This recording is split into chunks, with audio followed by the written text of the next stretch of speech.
Let's do some math.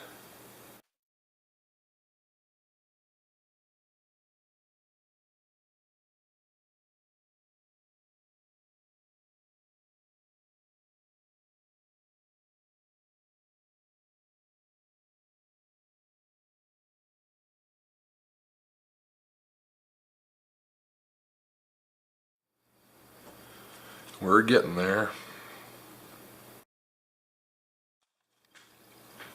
Okay. So I've got them all written down on the paper here. Now I'm going to do some adding and percentaging, and I want to kind of see where most of the money came from. I know where it came from, but I just like doing stuff with numbers. So I'm going to do that next, and we'll come back.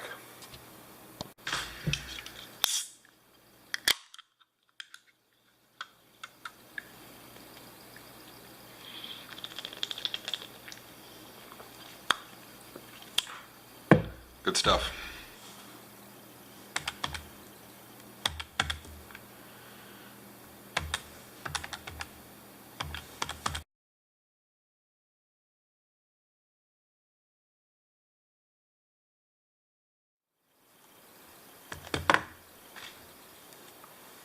You keep going down just like that. I'll come up with a total. We'll look at some percentages. We'll do a few explanations on what I learned and things like that. So hang on. It'll take me about an hour to do this, but all you'll see is a little black fade out and then a little black fade back in, and it'll seem like just a couple of seconds to you guys.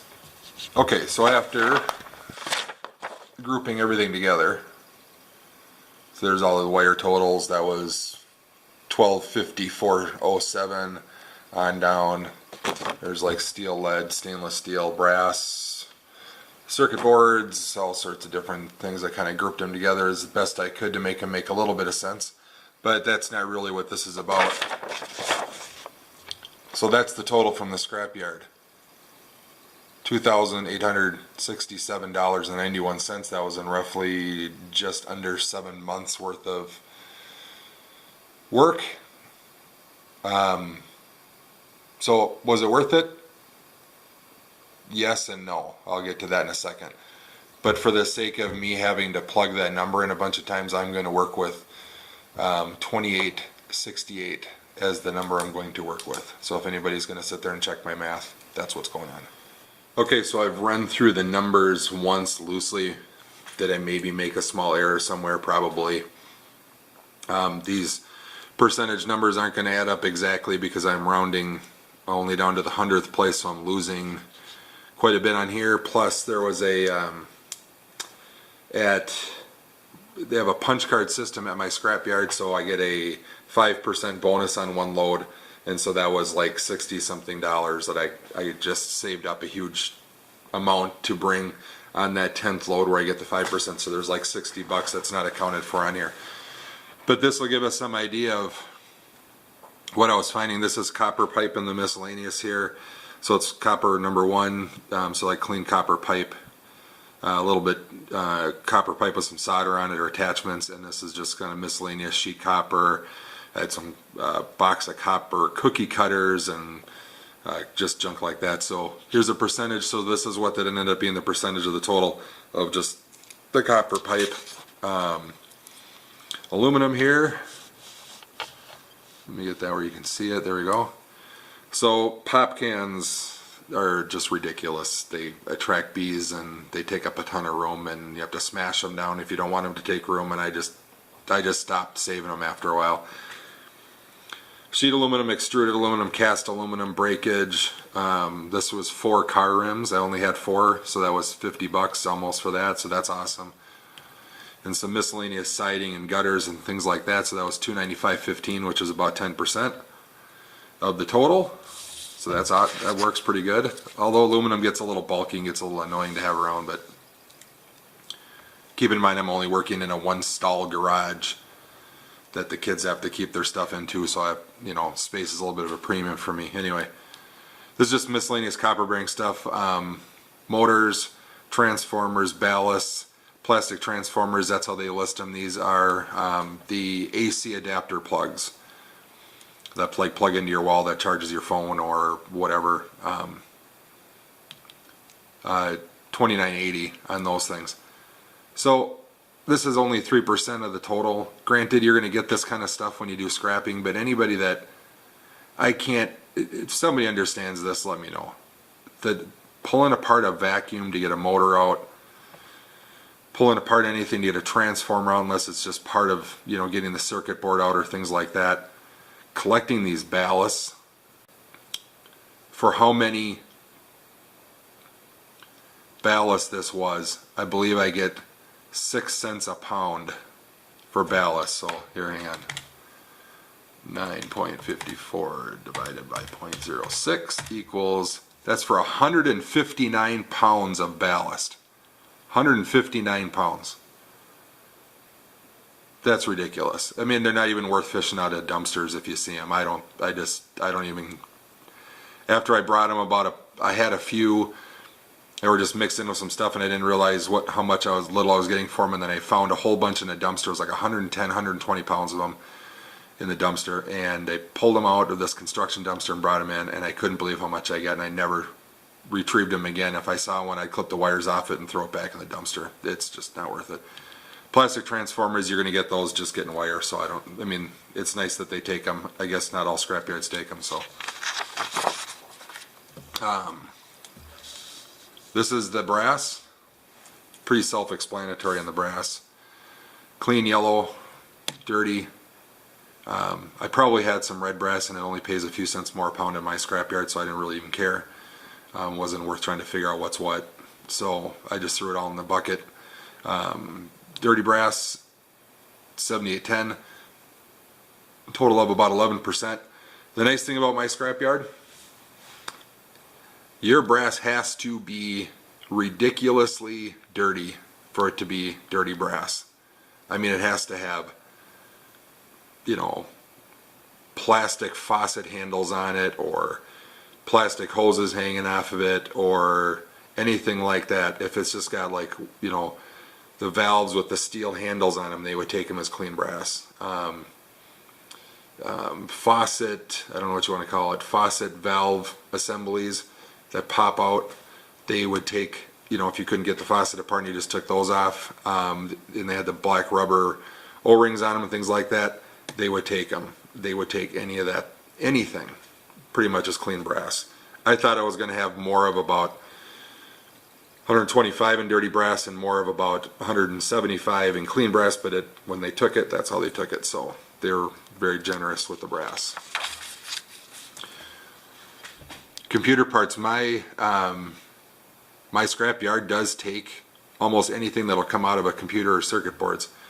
So low grade boards or low grade motherboards, that was any kind of colored motherboard, blue or blue, brown, black, whatever. High grade boards would be anything, would be green motherboards, any kind of double-sided green circuit board, as long as it didn't have huge amounts of steel attachments on them, like AV plugs, or you left all the heat sinks on it and you left transformers on it and things like that. They would take anything at high grade. Low grade would be any non-motherboards that were brown or any other color, or that were just loaded up with garbage. Fans, at 40 cents, they give you a nickel a pound for fans, computer fans. Some of the bigger, nicer fans they would take as electric motors, but so that's why that's so small. Disk drives and hard drives. Lithium-ion batteries, I had probably 10 times that amount, but they only started buying them in July. So that's why that's so low. Otherwise, I was just running them through my recycle yard because I just didn't want to keep them. They're not the most safe thing to have around. Power supplies, $17.50. The reason that they only give you 10 cents a pound for power supplies. But I got a bunch of free stuff off a guy off of Craigslist, and he gave me just like 3 boxes of power supplies. Old, big, nice ones. So that's what that's all about. So that ended up being $234.28, or about just a touch over 8%. I'll try to speed it up here. I know this is getting a little long-winded.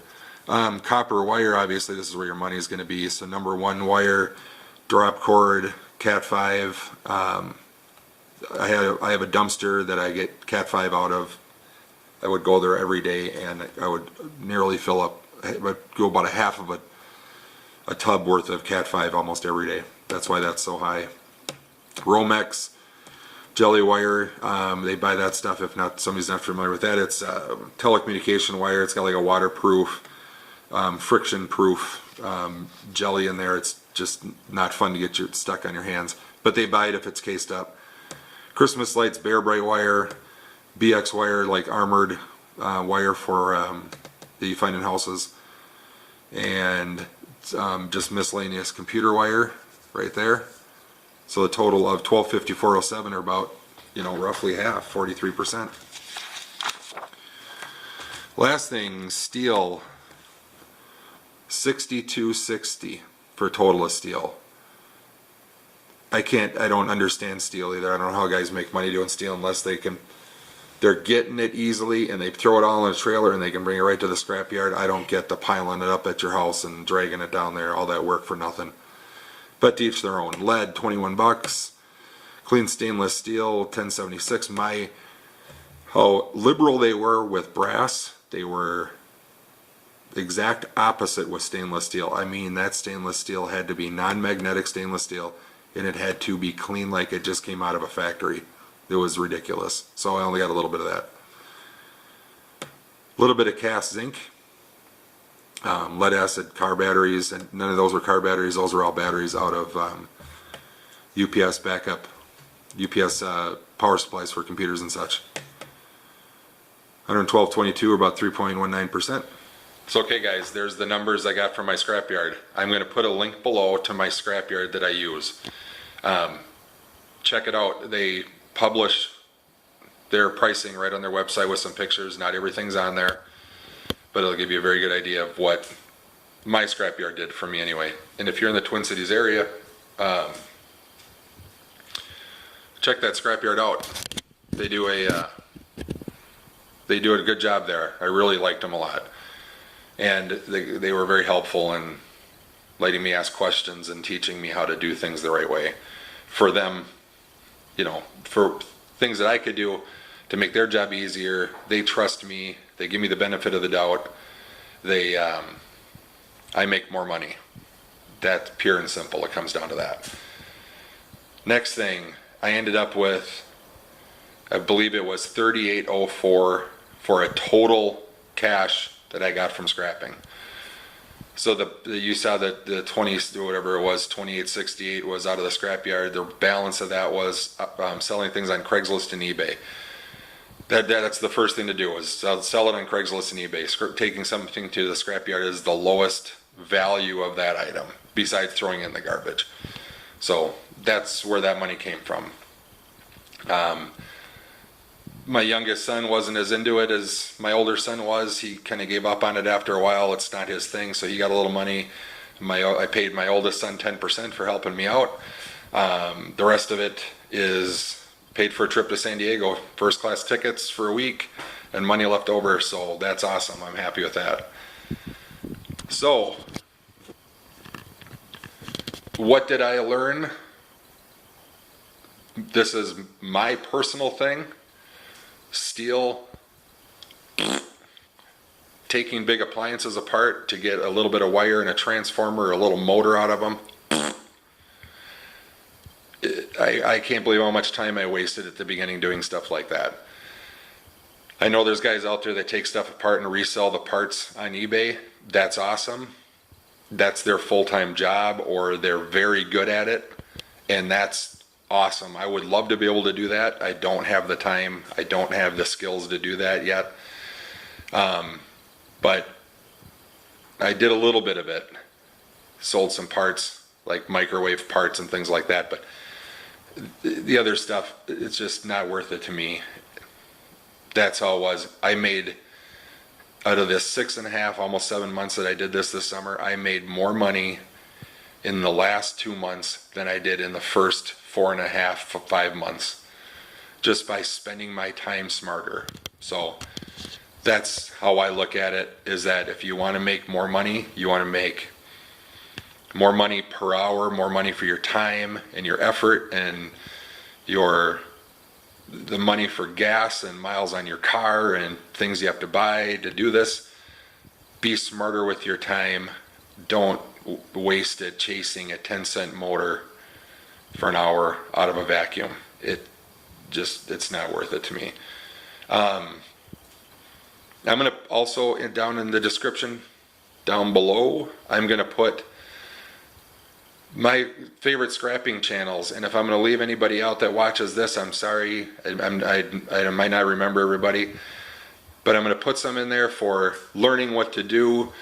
Guys that are kind of fun and you get to learn along with them. Guys that have some good advice on specific items.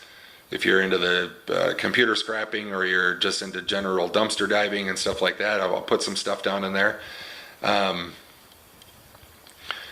Lastly, I had a blast doing this. I learned a lot. I got to spend time with the boys, my kids. I got a lot of free stuff out of it, tools and electronics and things that I kept for myself. So, but that was great. I mean, the stuff that I kept more than offsets the stuff that I had to buy. I had to buy some tub screwdrivers, a new cordless drill because mine crapped out. I bought a TNT wire stripper, things like that that you needed to do this kind of stuff.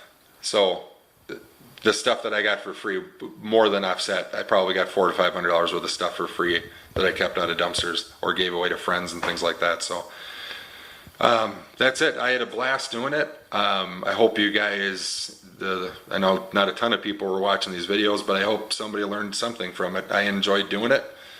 And am I going to do it next summer? Absolutely. I mean, next summer, assuming my dumpster rotation around my house that I do, that takes me about 45 minutes.